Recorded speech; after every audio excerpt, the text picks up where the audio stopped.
3 casos reales más retorcidos resueltos. Caso 1. Una joven entre luces y sombras. Gillow Falls, una comunidad tranquila entre colinas boscosas y calles de casas blancas con porches amplios, parecía suspendida en el tiempo. Allí, la vida transcurría con la dulzura de los días soleados y los saludos entre vecinos que sabían más de lo que decían. Sin embargo, todo cambió una mañana gris, cuando la policía recibió una llamada desesperada desde la mansión de Alexander Thorne, el magnate más influyente del condado. La escena que encontraron al llegar rompió con la imagen idílica del lugar. En la piscina del jardín trasero yacía el cuerpo sin vida de una joven de apenas 19 años.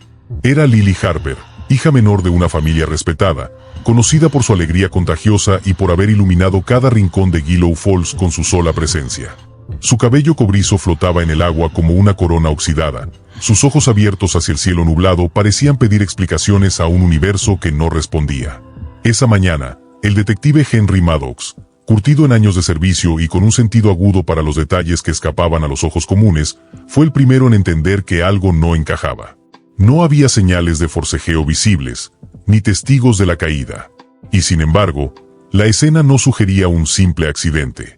El rostro de Lily, congelado en una expresión indefinible entre sorpresa y resignación, lo dejó con una inquietud persistente. El vecindario fue acordonado en cuestión de minutos. La familia Thorne fue citada para declarar, los empleados de la mansión detenidos para interrogatorios, y la prensa, voraz como siempre, comenzó a acercar el lugar como buitres sobre carne fresca. Las noticias no tardaron en esparcirse, y con ellas, los primeros susurros. Era posible que Lily hubiera estado en una relación secreta con Alexander Thorne, casi 3 veces mayor que ella. ¿Qué hacía en su mansión a esa hora? ¿Cómo había terminado flotando en la piscina con rastros de un relajante muscular en su organismo? Para entender lo que ocurrió aquella madrugada, hay que retroceder semanas, tal vez meses. Lily era una joven brillante, hija de John y Margaret Harper, una pareja de clase media conocida por su participación en causas comunitarias y por la rigidez de sus valores familiares. John Harper era trabajador en la empresa de construcción de Thorne y se decía que había sido uno de sus empleados más fieles. La relación entre ambas familias, aunque discreta, existía desde hacía años. Lily, recién graduada del instituto local, había decidido tomarse un año sabático antes de empezar la universidad. Se decía que quería estudiar diseño gráfico, pero otros aseguraban que su sueño real era dedicarse al arte. Durante ese año, se la había visto con más frecuencia en círculos sociales nuevos, especialmente rodeada de adultos del entorno empresarial. Allí fue donde conoció a Alexander Thorne. Thorne, un hombre reservado, pero con un aura de poder que imponía, no solía involucrarse con la comunidad, salvo en lo estrictamente necesario. Tenía una hija de la misma edad que Lily, Eleanor, con quien apenas hablaba. Su esposa había fallecido años atrás, y desde entonces vivía aislado en su mansión a las afueras del pueblo. Las primeras veces que Lily fue vista en su compañía, los comentarios fueron discretos. Tal vez era un acto de mentoría, pensaban algunos. Quizás la joven deseaba abrirse camino en el mundo empresarial y había encontrado en Thorne una figura de apoyo. Pero con el tiempo, las visitas se hicieron más frecuentes. Las salidas se extendían hasta la noche. El cambio en la expresión de Lily era notorio. Parecía más ausente, a veces inquieta, como si algo dentro de ella estuviera cambiando rápidamente. Su familia notó esas señales, aunque no con claridad suficiente para intervenir. Su madre creyó que se trataba del estrés típico de la adolescencia. Su padre, orgulloso de su relación con Thorne, jamás imaginó que su hija pudiera estar entrando en un terreno peligroso. La investigación de Maddox comenzó con las preguntas más básicas. ¿Por qué estaba Lily en la casa de Thorne esa noche? ¿Quién más estaba presente? ¿Y cómo llegó el relajante muscular a su organismo? La autopsia reveló que había niveles bajos pero detectables de benzodiazepinas en su sangre, suficiente para provocar somnolencia, pero no para ser letal. La causa de muerte, según el forense, fue asfixia por inmersión. La botella del medicamento fue encontrada en el baño privado de Thorne. No tenía etiqueta, pero el número de serie del frasco permitió rastrear la prescripción a nombre de Eleanor Thorne. Cuando la interrogaron, Eleanor, visiblemente alterada, negó cualquier vínculo con la muerte de Lily y afirmó que jamás hubiera permitido que alguien accediera a sus medicamentos. El caso tomó un giro inesperado cuando surgieron mensajes entre Lily y una figura inesperada. Lucas Braxton, un joven asociado al círculo íntimo de Alexander Thorne. En esos mensajes, Lily le pedía ayuda, decía sentirse perdida y que algo no andaba bien. No especificaba a qué se refería exactamente, pero sus palabras eran lo suficientemente ambiguas como para levantar sospechas. Por su parte, Alexander Thorne declaró que Lily había estado en su casa la noche anterior porque estaba colaborando con él en una campaña de beneficencia. Según su versión, ella se había retirado temprano, y él no sabía en qué momento había regresado a la propiedad. Sin embargo, la cámara de seguridad de la entrada principal, que podría haber confirmado su versión, estaba desconectada. No fue vandalizada ni dañada, simplemente alguien la había apagado manualmente. Un hecho que, para Maddox, resultaba más revelador que cualquier confesión.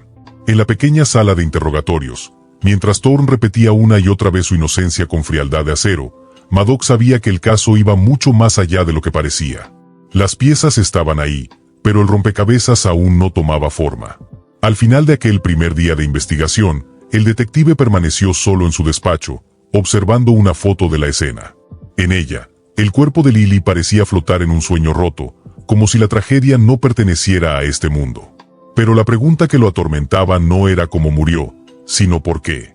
Y esa respuesta, sabía, estaba aún oculta entre las mentiras de una familia poderosa, los celos de una comunidad y los secretos de una joven que solo quería ser vista. La muerte de Lily Harper no solo estremeció a Gillow Falls. Fue el eco inicial de una verdad mucho más oscura que aún aguardaba ser revelada. Gillow Falls no volvió a ser la misma desde aquella mañana.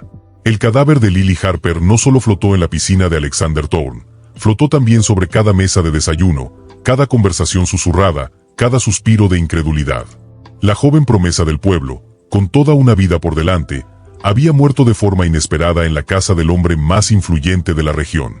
Y mientras el luto envolvía a la familia Harper, la investigación del detective Henry Maddox se adentraba en aguas mucho más turbias que las de aquella piscina. El rastro de tranquilizantes hallados en el cuerpo de Lily se convirtió en el primer indicio sólido de que su muerte no había sido un accidente. La presencia de benzodiazepinas revelaba que había sido sedada antes de morir, y aunque la dosis no era letal, sí bastaba para dejarla vulnerable. Maddox sabía que si alguien quería silenciarla sin violencia visible, esa sustancia era la herramienta perfecta. La botella sin etiqueta encontrada en el baño privado de Eleanor Thorne era el siguiente punto clave. El análisis forense confirmó que las píldoras contenidas eran del mismo tipo encontrado en el cuerpo de Lily. Pero Eleanor, hija única de Alexander Thorne, negaba haber compartido sus medicamentos. Aseguró que solo los tomaba por ansiedad y que jamás se los habría dado a nadie, mucho menos a una chica que, en sus propias palabras, no era de su círculo cercano. Maddox no se conformó con eso. Comenzó a reconstruir el perfil psicológico de Eleanor. Era una joven retraída, conocida por su carácter distante y frío. Estudiante de arte en una universidad de Nueva York, había regresado a casa solo unas semanas antes de la muerte de Lily.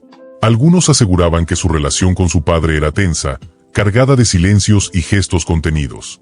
Otros decían que estaba celosa de cualquier joven que se acercara a él. Y Lily, con su simpatía natural y su presencia constante en la mansión Thorne, era, sin duda, una intrusa incómoda. A medida que el detective escarbaba más profundo, comenzaron a aparecer datos que reforzaban la sospecha de que la relación entre Lily y Alexander Thorne no era meramente profesional.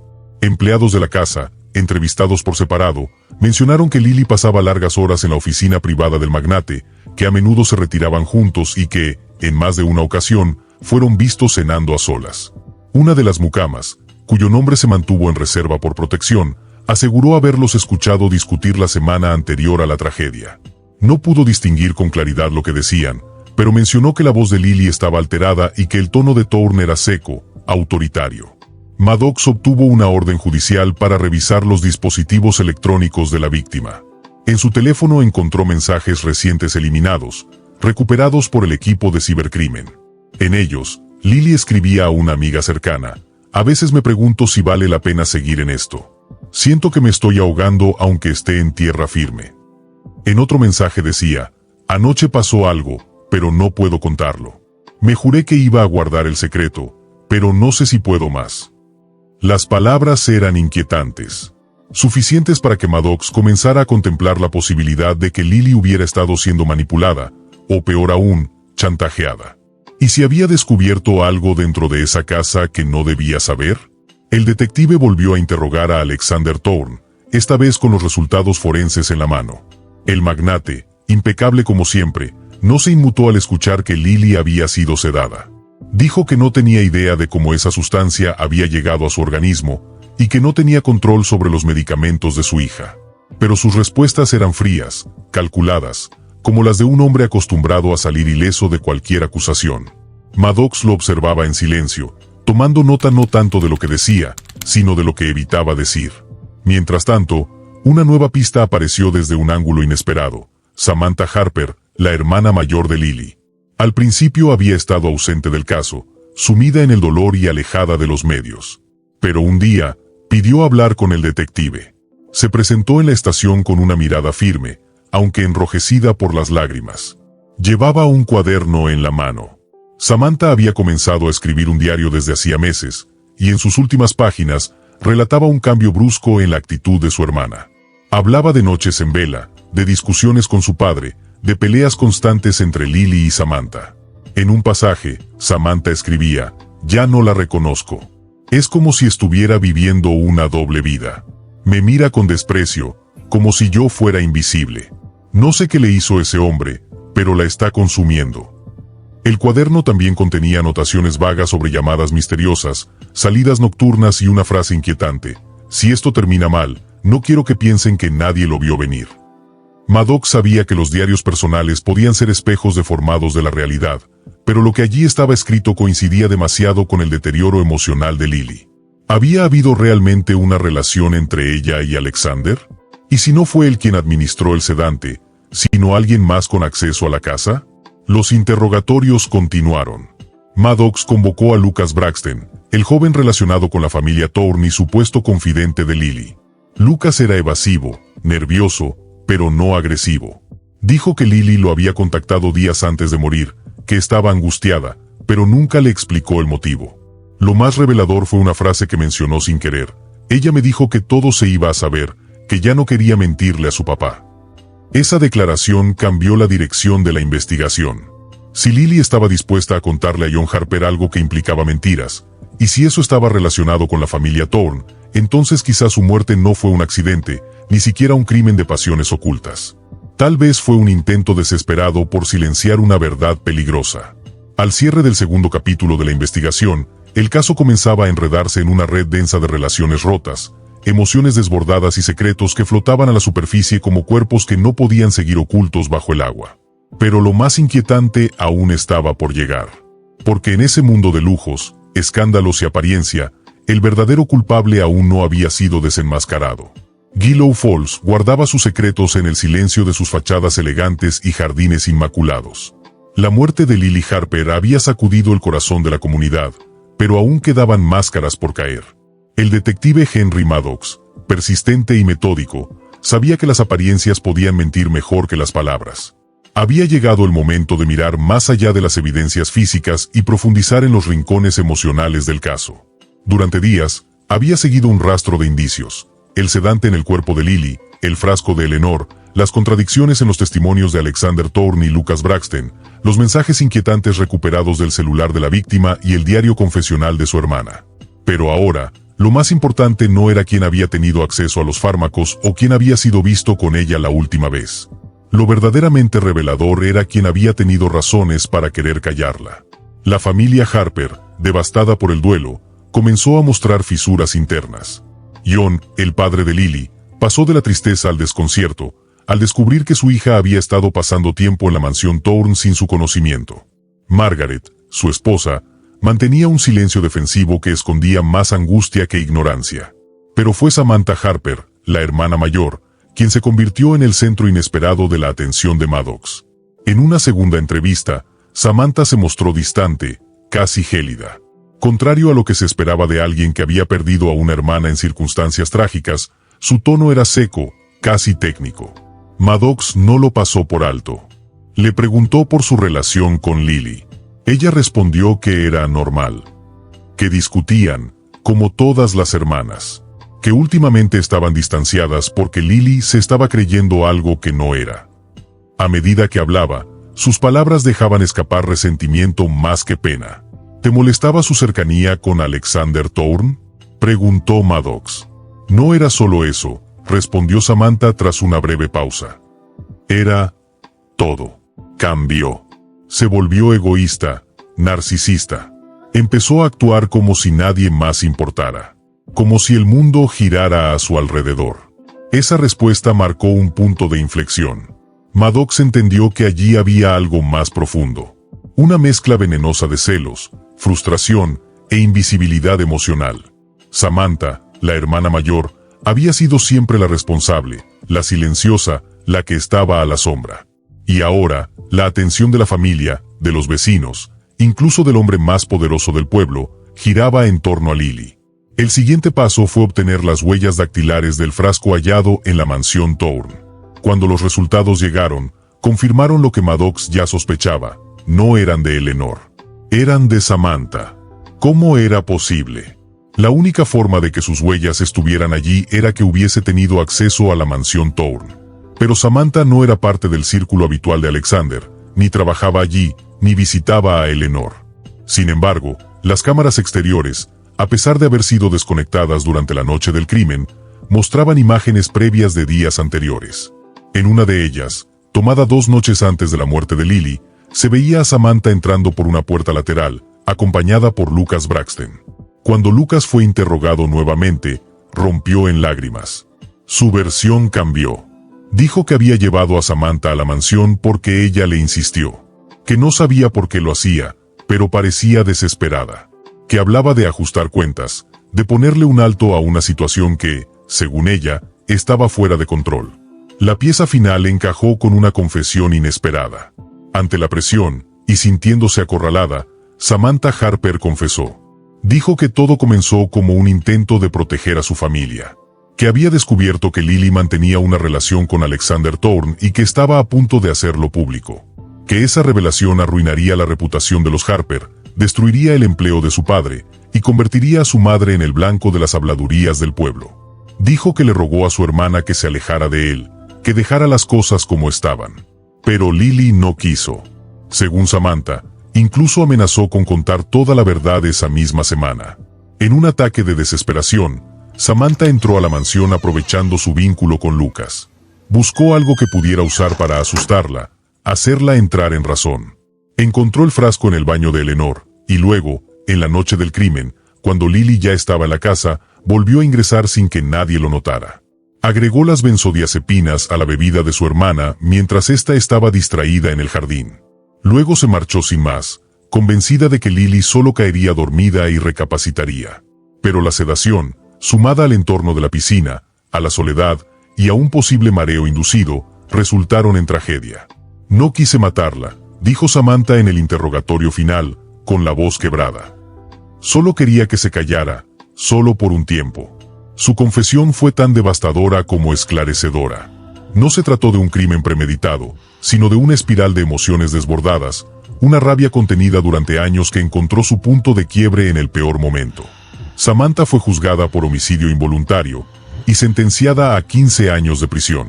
La comunidad de Gillow Falls, aún en shock, se dividió entre quienes la veían como una víctima colateral de las presiones familiares, y quienes no podían perdonarle haber silenciado la voz de una joven llena de vida. Alexander Thorne, aunque nunca fue imputado, vio su reputación destruida. Se retiró de la vida pública y vendió su mansión meses después. La familia Harper se disolvió en la tragedia. John Harper dejó su trabajo y abandonó el pueblo. Margaret cayó en una profunda depresión. Y el nombre de Lily quedó grabado en una placa sencilla en el parque del centro del pueblo, acompañada por la frase: la verdad no siempre se grita. A veces se ahoga. Gillow Falls volvió a su rutina, pero con una herida que no cerraría del todo.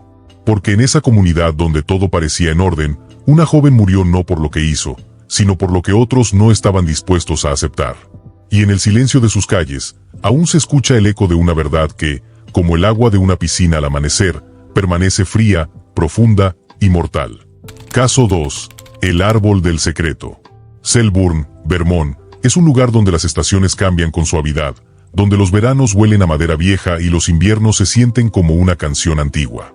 Es una comunidad donde todos conocen a todos, y donde lo extraño no tiene mucho espacio para esconderse.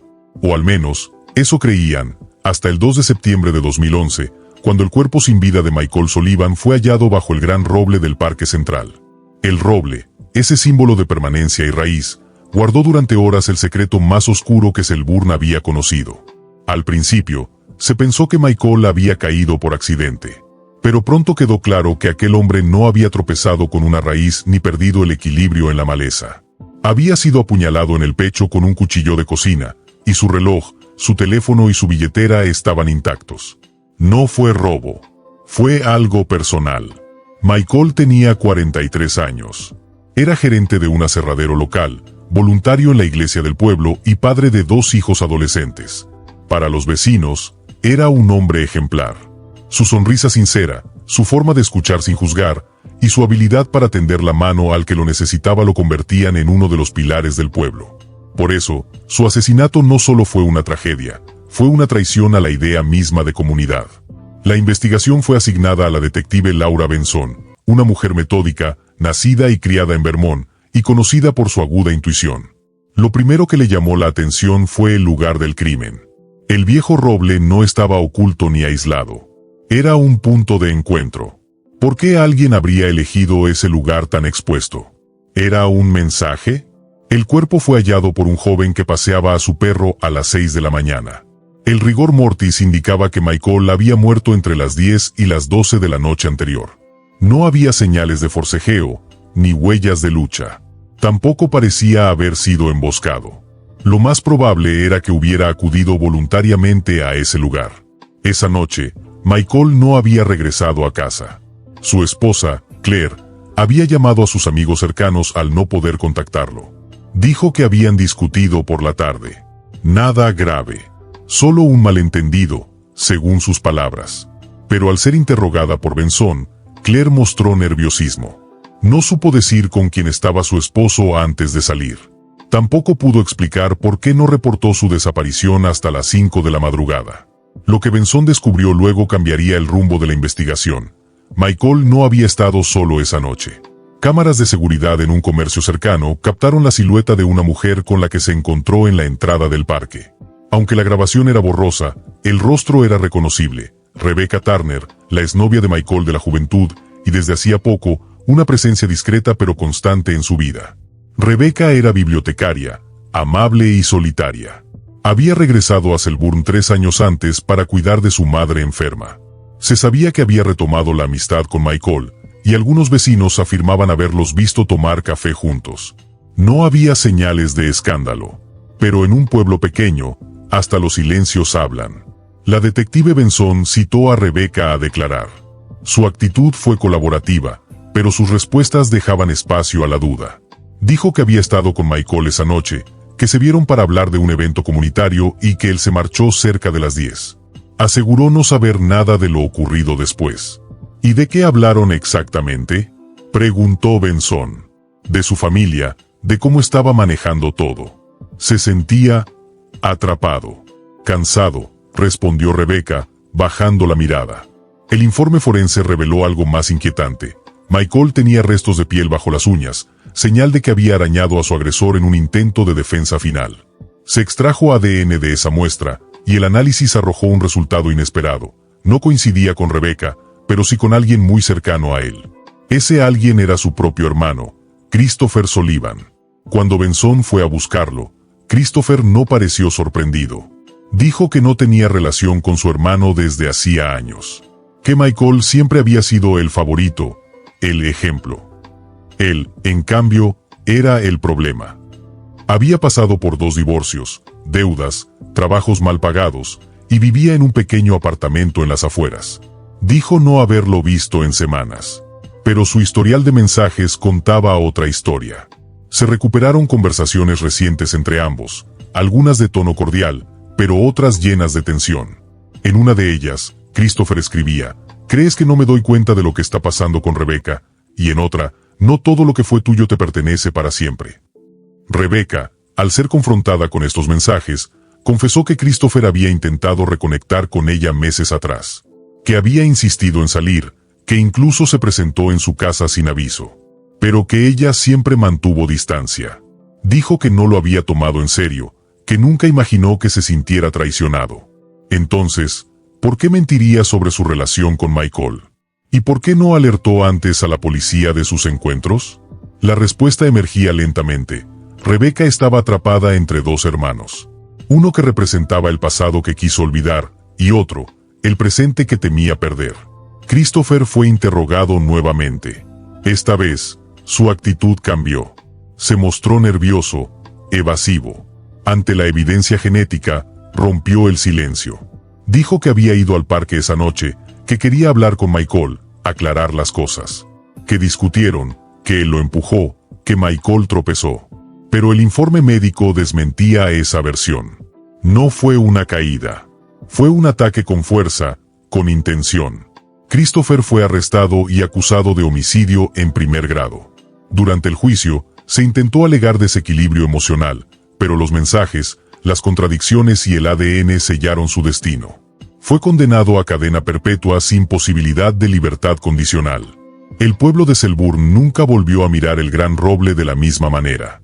Allí donde antes se celebraban picnics y se leían libros bajo su sombra, ahora había una placa sencilla, con el nombre de Michael Sullivan y una frase tallada por sus hijos. En la raíz de este árbol, quedó la verdad de un hombre bueno.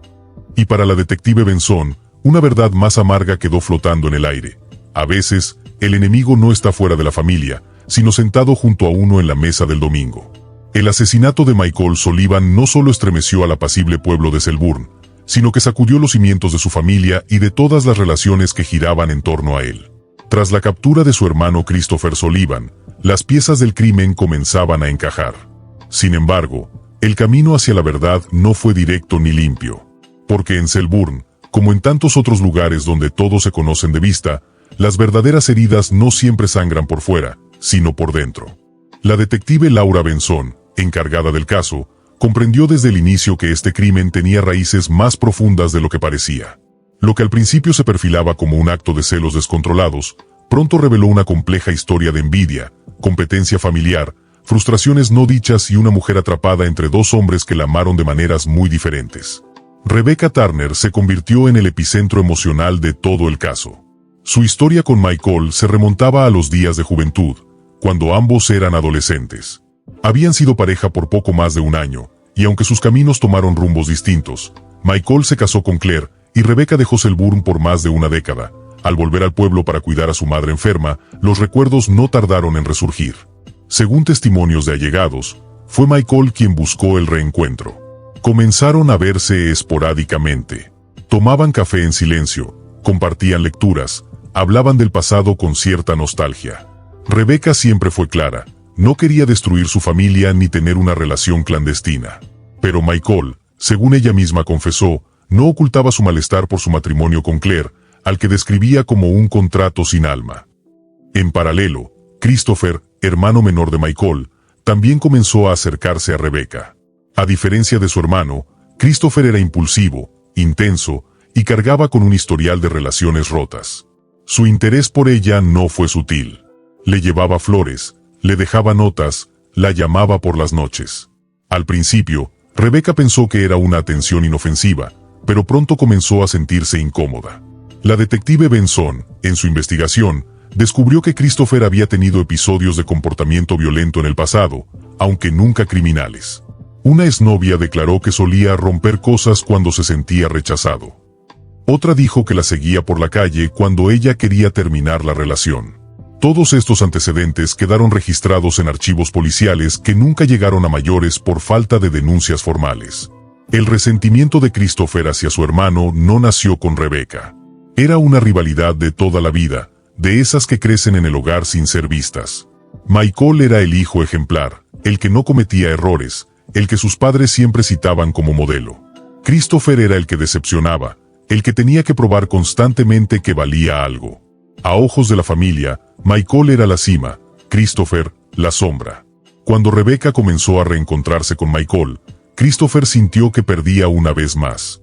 No solo a la mujer que le gustaba, sino también la oportunidad de romper con su propio estigma. Benson reconstruyó los días previos al asesinato. Descubrió que Christopher había confrontado a Rebecca el 30 de agosto, 2 días antes del crimen. Según su testimonio, ella fue firme. Le pidió que dejara de buscarla y que entendiera que entre ellos nunca habría nada. Él le preguntó si estaba con Michael. Ella no respondió. Y en ese silencio, Christopher sintió la confirmación que no necesitaba. El 1 de septiembre, Michael recibió un mensaje. Nos vemos bajo el roble a las 10. Solo tú y yo. No tardes. El remitente era desconocido, pero el número había sido registrado con un nombre falso días antes. El análisis de las llamadas demostró que ese número había sido activado con un teléfono prepago que Christopher compró en una tienda de las afueras. Todo había sido planeado. Lo que ocurrió esa noche bajo el roble fue reconstruido por la fiscalía en el juicio. Christopher llegó antes. Esperó en la penumbra. Llevaba el cuchillo dentro de su abrigo. Según los forenses, Michael no tuvo oportunidad de defenderse más que con las uñas. En el enfrentamiento verbal previo, las palabras que lo condenaron fueron: ella nunca fue para ti. Tú solo la asustas. Esa frase fue el detonante. El último hilo que sostenía la cordura de Christopher se rompió. Asestó una puñalada certera, luego otra. Después dejó el cuerpo allí, como si el silencio del parque pudiera borrar su crimen. Durante el juicio, Christopher intentó negar premeditación. Dijo que solo quería hablar, que el cuchillo era para intimidar. Pero las pruebas eran concluyentes. El teléfono falso, la hora concertada, la compra del arma. Todo señalaba que había ido con la intención de silenciar a su hermano.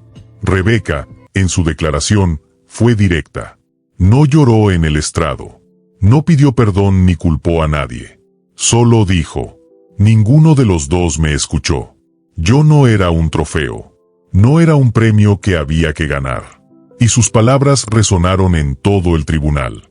Porque detrás de esta tragedia no solo hubo un asesinato, sino una historia de hombres que creían poseer a una mujer, como si sus sentimientos fueran secundarios. Christopher fue condenado a cadena perpetua sin posibilidad de libertad condicional. Durante su encarcelamiento, envió una carta a la familia Sullivan pidiendo perdón, pero nunca fue respondida. Claire, viuda de Michael, se mudó del pueblo con sus hijos. Rebecca renunció a su puesto en la biblioteca y se trasladó al norte, donde nadie la conociera. El árbol bajo el cual ocurrió el crimen fue talado por decisión municipal. En su lugar se plantó un jardín con una pequeña banca de hierro y una placa que reza: la verdad florece cuando la raíz se limpia del odio. Y para la detective Benson, quedaba la amarga enseñanza de que a veces, el amor no es el motor de la vida, sino la excusa del crimen. La condena de Christopher Sullivan selló legalmente el caso. Pero para la detective Laura Benson, el crimen que había sacudido al corazón de Selburne no terminaba con una sentencia. Lo que aún quedaba en la penumbra era el motivo más profundo, el que no aparece en las pruebas forenses ni en los informes judiciales. ¿Qué lleva a un hermano a matar a otro? Y cómo ese odio, incubado lentamente, puede disfrazarse durante años con la apariencia de una relación normal. En el juicio, se narró la historia de dos hermanos enfrentados por una mujer, pero Benson sabía que eso era solo la superficie. Desde que conoció a los Sullivan, había notado los matices que escapaban a la vista de muchos. Y ahora que el juicio había terminado, decidió volver a hablar con personas que no había interrogado en profundidad durante la investigación. Los antiguos vecinos, los amigos de infancia, los maestros, los que habían sido testigos de la historia larga, silenciosa y olvidada de dos hermanos criados en una casa donde la comparación era la regla, y el afecto una moneda de competencia. La familia Sullivan era tradicional. El padre, veterano de guerra; la madre, maestra de primaria. Ambos severos, disciplinados, religiosos. Michael, el hijo mayor, fue desde niño el que se adaptó mejor a las expectativas. Buen estudiante, deportista, obediente. Christopher, en cambio, tenía un carácter más fuerte, impulsivo, menos paciente. Si Michael traía un diploma, Christopher traía un dibujo. Y si el dibujo no impresionaba, entonces se sentía invisible. Un amigo de la infancia contó a Benson algo revelador. Chris era el tipo de niño que hacía bromas pesadas, solo para que lo miraran. A veces se metía en problemas solo porque necesitaba atención. Yo creo que aprendió desde temprano que la única forma de sentirse visto era portándose mal. Esta dinámica se arrastró durante toda su vida. Mientras Michael construía una familia, una carrera y una imagen intachable, Christopher vivía a la sombra. Sus relaciones fallaban. Sus trabajos no duraban.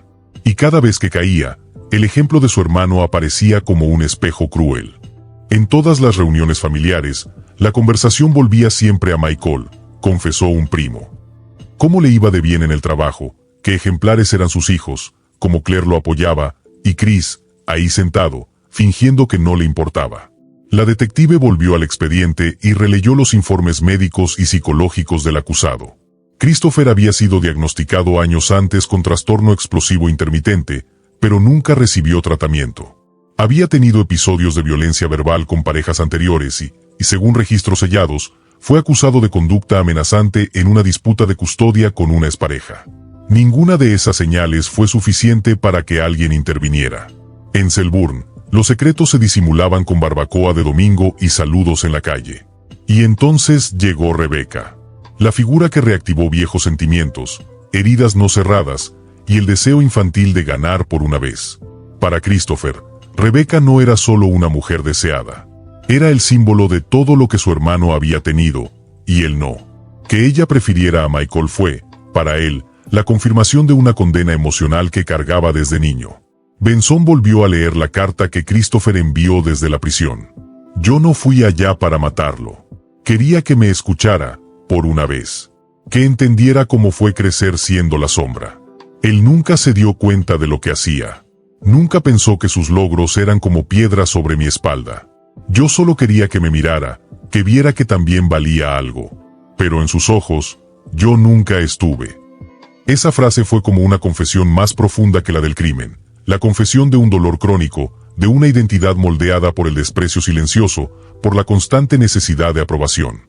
Y, en ese contexto, matar a Michael fue, por retorcido que parezca, una forma desesperada de ser visto finalmente. El caso también reveló otras verdades dolorosas, que la familia Sullivan, tan admirada en el pueblo, había creado sin querer una estructura basada en el mérito, el juicio y la perfección. Que las dinámicas familiares pueden dejar marcas invisibles tan letales como cualquier arma. Que el resentimiento puede fermentarse durante décadas sin que nadie lo note, hasta que estalla. Después del juicio, la comunidad intentó retomar la normalidad. El parque fue reabierto con nuevos senderos, pero el lugar exacto donde cayó Michael permanece vacío, cubierto de grava blanca. No hay flores, ni velas, ni estatuas. Solo una banca de hierro donde a veces los más viejos del pueblo se sientan en silencio, quizás recordando que no todo crimen nace de la maldad, sino del dolor no atendido. La detective Benson cerró el caso con la sensación agridulce de haber hecho justicia, pero también con la certeza de que el crimen fue solo el capítulo final de una historia mucho más larga. Una historia que muchos hogares viven en silencio, la del hermano que brilla, y el que arde por dentro sin que nadie lo note. Caso 3. La confesión que nunca debió llegar. Willow Creek, Georgia. Un pequeño pueblo rodeado de campos de trigo y silencio. Allí, donde las casas parecen detenidas en el tiempo y las ventanas abiertas aún permiten el paso de los secretos, se gestó uno de los casos más perturbadores que se recuerdan. No fue un crimen de callejón oscuro ni una tragedia pasional visible a simple vista. Fue, más bien, una herida que se fue abriendo dentro de un hogar, de una pareja que durante años pareció funcionar con la perfección rústica de los matrimonios provincianos. Los protagonistas eran Helen y Jonathan Parker. Casados hacía 11 años, sin hijos, respetados por sus vecinos, con una casa de madera blanca al final de la calle Maypole.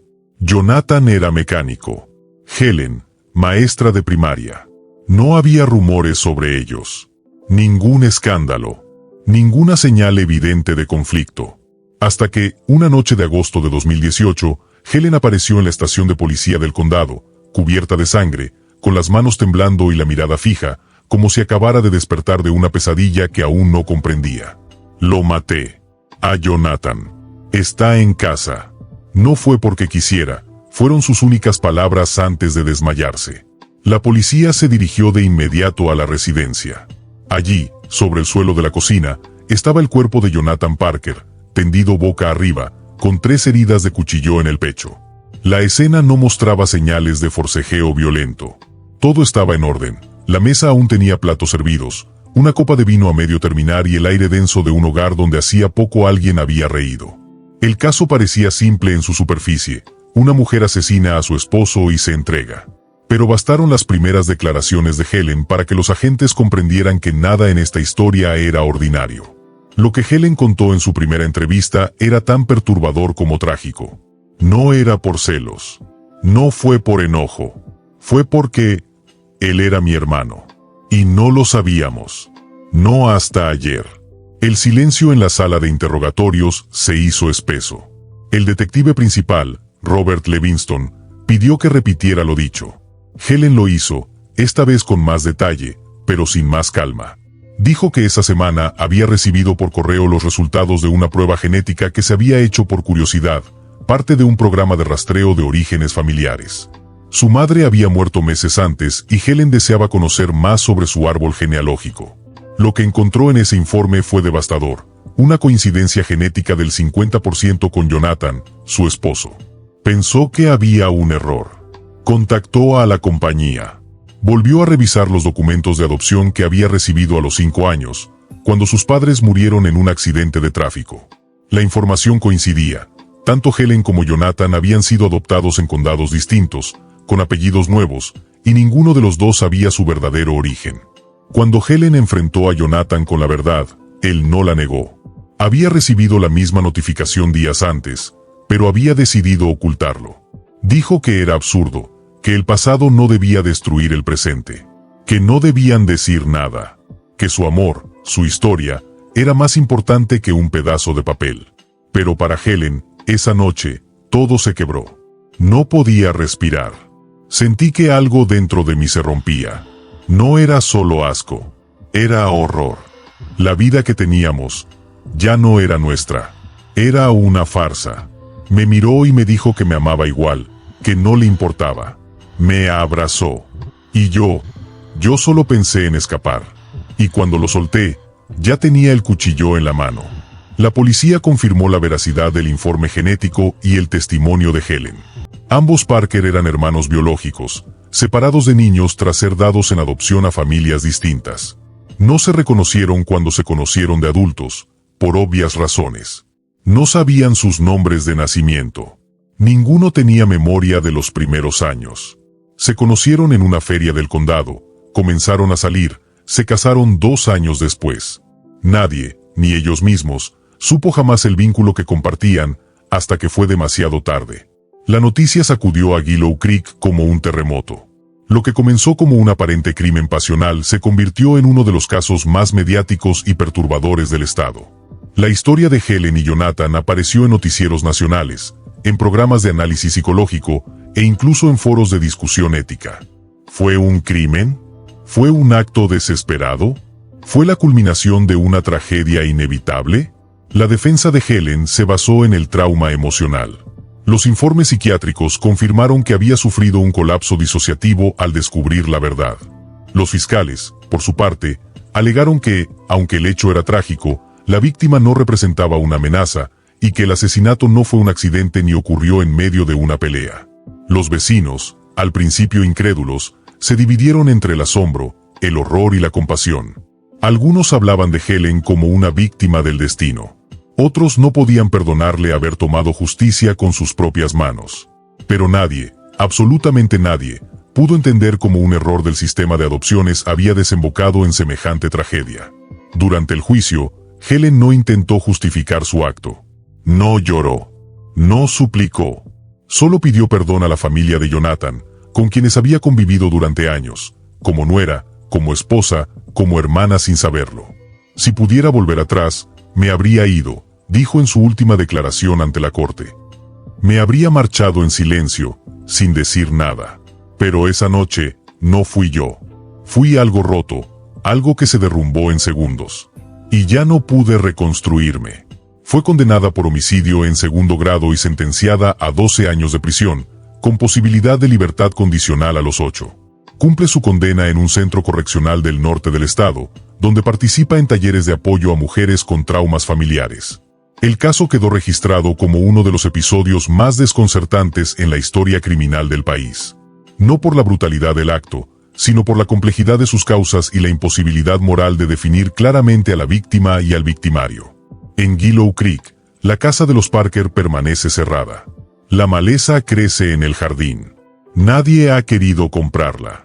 Y aunque los rumores han menguado con los años, hay una frase que aún repiten los vecinos cuando alguien pregunta por aquella historia. Fue una confesión que nunca debió llegar, porque nunca debió haber existido. El juicio de Helen Parker no solo fue un acontecimiento legal. Fue también un proceso emocional, social y profundamente humano que obligó a toda la comunidad de Willow Creek, y al país entero, a enfrentar una pregunta tan perturbadora como inevitable. ¿Qué ocurre cuando el amor se convierte en pecado por culpa del pasado, no de los sentimientos? Durante las audiencias, el tribunal se llenó de rostros que oscilaban entre la compasión y el horror. Psicólogos, trabajadores sociales, expertos en adopciones y moralistas de distintos credos se dieron cita para intentar explicar lo inexplicable. Pero cuanto más se analizaba el caso, más evidente se hacía una verdad incómoda. Helen y Jonathan Parker no eran monstruos, ni siquiera criminales ordinarios. Eran víctimas de una cadena de errores administrativos, del abandono institucional y de un sistema que nunca les reveló la verdad sobre su sangre. Y sin embargo, uno estaba muerto, y la otra enfrentaba años en prisión. A medida que la fiscalía presentaba los testimonios, emergieron detalles hasta entonces desconocidos para el público. La defensa había intentado mantener ciertas partes del pasado en reserva, pero fue inevitable que afloraran en medio del proceso. Porque esta tragedia, como toda tragedia griega, no se desencadenó solo por un descubrimiento genético, sino por un cúmulo de heridas acumuladas, silencios evitados y grietas en la relación que se habían ido profundizando sin que nadie las quisiera mirar. La fiscalía reveló que Helen y Jonathan no atravesaban su mejor momento como pareja. Amigos cercanos declararon que, desde hacía más de un año, Helen mostraba señales de distanciamiento emocional. No había discusiones violentas ni escenas dramáticas, pero sí una frialdad que había reemplazado la calidez del inicio. Una amiga de Helen, Rachel McConnell, fue contundente en su declaración. Ella me lo dijo un día, que se sentía confundida, que a veces, cuando lo miraba, sentía algo extraño, como si algo no encajara. Pensé que era una forma de hablar de su crisis matrimonial. Pero ahora me doy cuenta, era algo más profundo. Jonathan, por su parte, según los archivos presentados, había comenzado una relación extramarital con una mujer del pueblo, Grace Bellamy, una enfermera del hospital local. La relación era reciente, apenas unos meses, y parecía haber nacido del desgaste emocional con Helen. Aunque nunca hubo un divorcio planteado, los mensajes hallados en el celular de Jonathan mostraban que él planeaba mudarse en otoño y que ya había buscado opciones para alquilar un apartamento por su cuenta. Estos detalles fueron esenciales para entender la mentalidad de Helen en los días previos al crimen. La revelación de que su esposo era su hermano biológico ya habría sido una carga imposible de soportar. Pero enterarse al mismo tiempo de que la persona con la que había compartido más de una década no solo era su sangre, sino también le era infiel, fue el detonante que la empujó al borde del colapso emocional. Durante el juicio, la defensa presentó el testimonio de la psiquiatra forense doctora Evelyn Ashcroft, quien explicó que Helen sufrió un episodio de disociación aguda. Lo que ocurrió esa noche fue el resultado de una disonancia emocional insoportable. Helen no solo descubrió que su matrimonio era incestuoso, también sintió traición, abandono y repulsión mezclada con amor. Su mente no pudo procesar todos esos estímulos contradictorios al mismo tiempo. Se fracturó. El jurado escuchó, también, a la madre adoptiva de Helen, que contó cómo la niña había llegado a su hogar a los 5 años, sin registros médicos ni acceso al historial familiar. Dijo que en aquellos tiempos los procesos de adopción eran más laxos, que no existía ningún protocolo para evitar que hermanos fueran separados sin dejar rastros. Las lágrimas en el rostro de aquella mujer mayor conmovieron incluso a los más escépticos del jurado. Yo la crié como si fuera mi hija biológica. Nunca pensé que su pasado iba a alcanzarla de esta forma. Nunca pensé que el sistema podía fallar tanto. Lo más impactante, sin embargo, ocurrió cuando se reprodujo una grabación de la confesión original de Helen, tomada horas después del asesinato. Su voz, rota, decía: "Lo vi dormido en la sala. Y pensé, si me levanto mañana y esto sigue siendo verdad, ya no podré respirar. Ya no podré mirarme al espejo. No por lo que éramos, sino por lo que nunca sabremos que podríamos haber sido". No sabía si lo odiaba o si aún lo amaba. Y eso fue lo que me mató primero a mí. Para la opinión pública, el caso ya había dejado de ser solo una tragedia legal. Era un dilema moral, ético y humano. ¿Puede una persona ser culpable de algo que nunca eligió? ¿Y qué castigo merece alguien que, al intentar destruir el horror de su realidad, termina destruyendo también su vida? El jurado, en un gesto que reflejó la profunda ambigüedad del caso, optó por condenar a Helen por homicidio en segundo grado, con circunstancias atenuantes. Fue sentenciada a 12 años de prisión, con posibilidad de libertad condicional en 8. La jueza, al emitir la sentencia, dijo: «Señora Parker, no hay justicia posible que devuelva lo que ha perdido. Este tribunal no puede juzgar sus sentimientos, solo sus actos. Y aunque entendemos su dolor, también debemos proteger la ley». Ellen aceptó la sentencia sin protestar. Desde prisión, escribió una carta abierta publicada meses después. «No pido que me comprendan. Solo que recuerden que no hay verdad más aterradora que descubrir que el amor que te sostuvo tantos años era, en el fondo, una herida disfrazada. Cada noche me repito que preferiría no haber sabido nada. Pero entonces, me pregunto si vivir en la mentira no era otra forma de morir». Willow Creek, desde entonces, vive con el eco de esa historia. La casa de los Parker fue vendida discretamente a una pareja de recién casados que no son del pueblo. El porche ha sido pintado, las flores cambiadas. Pero para quienes vivieron aquellos días, nada volverá a crecer igual sobre esa tierra. Y en las noches en que el viento sopla fuerte por la calle Maple, algunos vecinos dicen que pueden escuchar una voz suave, quebrada, que repite una y otra vez: «No debimos nacer juntos, pero menos aún, amarnos sin saberlo». En un país acostumbrado a los titulares impactantes y los crímenes que conmocionan por su brutalidad, la historia de Ellen y Jonathan Parker caló de forma distinta. No fue solo un caso policial. Fue un espejo que obligó a miles de personas a mirar hacia adentro, a cuestionarse no solo la moral, sino la fragilidad de lo que llamamos identidad, amor, familia. Willow Creek, el pequeño pueblo que antes presumía de ser un lugar donde nunca pasa nada, se convirtió en símbolo nacional de un sistema fallido y de una verdad insoportable, que el pasado puede encontrar las formas más crueles de regresar. Tras la sentencia de Ellen, la comunidad intentó, como hacen todas las comunidades golpeadas por el escándalo, regresar a la normalidad. Pero la normalidad es una criatura frágil. Lo que Ellen dejó atrás no fue solo un cadáver y una casa vacía, fue una grieta profunda en la confianza colectiva. La casa de los Parker fue puesta en venta apenas unas semanas después del juicio. Durante meses, nadie quiso acercarse. No por superstición, sino por respeto. O quizás por miedo. Finalmente, una pareja joven proveniente de fuera del estado la adquirió. Renovaron el jardín, cambiaron la fachada, pero los vecinos todavía cruzan la calle al pasar frente a ella. Porque no importa cuán fresca esté la pintura, las paredes siguen sabiendo lo que ocurrió entre ellas. El sistema judicial también recibió críticas. Organizaciones sociales exigieron reformas en los protocolos de adopción, pidiendo registros unificados a nivel nacional para evitar que niños separados por el sistema volvieran a encontrarse sin conocer su parentesco. Las agencias de pruebas genéticas por Internet también fueron puestas bajo la lupa, por no contar con soporte psicológico al entregar resultados capaces de destrozar vidas. A nivel cultural, el caso de los Parker fue adaptado a múltiples formatos: libros, podcast, documentales. En todos, la historia se trató con un tono ambivalente, casi irreverente. Nadie se atrevió a convertirlo en morbo puro. Porque incluso para los medios más sensacionalistas, había algo en esta tragedia que requería silencio, contención. Algo que duele más que un crimen, el amor que no debió haber sido. Mientras tanto, Ellen Parker, desde la penitenciaría estatal, lleva una vida casi monástica. Enseña a otras reclusas a leer y escribir, participa en programas de meditación y escribe cartas que nunca envía. Ha rechazado todas las entrevistas. No busca limpiar su imagen ni justificar sus actos.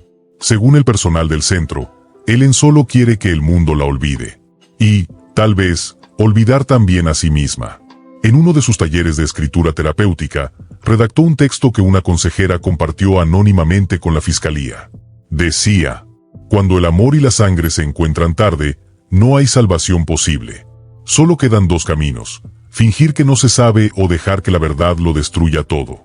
Yo elegí la verdad. Y la verdad, como una aguja de hielo, me atravesó entera». Su caso no será olvidado, pero tampoco será explicado por completo. Porque no existe un marco legal para lo que vivieron Ellen y Jonathan, ni una teoría psicológica que pueda abarcar el dolor que los envolvió. Algunos la ven como asesina, otros como víctima. Para la mayoría, simplemente como una advertencia. El pueblo de Willow Creek, por su parte, ha intentado reconstruirse. En la escuela donde Ellen enseñaba, los alumnos no mencionan su nombre. Pero en los pasillos, aún queda un mural que ella pintó con sus estudiantes años atrás. Un árbol grande, de raíces visibles, cuyas ramas se entrelazan con nombres, colores y palabras como familia, futuro, esperanza. Aquel árbol sigue allí, pero ahora, bajo él, hay una pequeña placa nueva, instalada por los propios alumnos. Recordamos que incluso el árbol más fuerte puede romperse si sus raíces no conocen su origen. Ese mural es, quizás, la última palabra de esta historia, porque no habla de sangre, ni de culpa, ni de crimen. Habla de memoria, de advertencia, y de las heridas invisibles que se heredan cuando el pasado ha sido enterrado sin cuidado. Con la conclusión de este caso, cerramos este recorrido por 3 crímenes reales que no solo desangraron cuerpos, sino comunidades, familias y almas. Crímenes que no nacieron del mal puro, sino de la soledad, el abandono y los secretos nunca contados. Y aunque los juicios hayan terminado, las condenas estén dictadas y los cuerpos reposen bajo tierra, las preguntas siguen vivas. Porque al final, la justicia puede cerrarse en una sala de tribunales, pero la verdad, esa rara vez deja de respirar.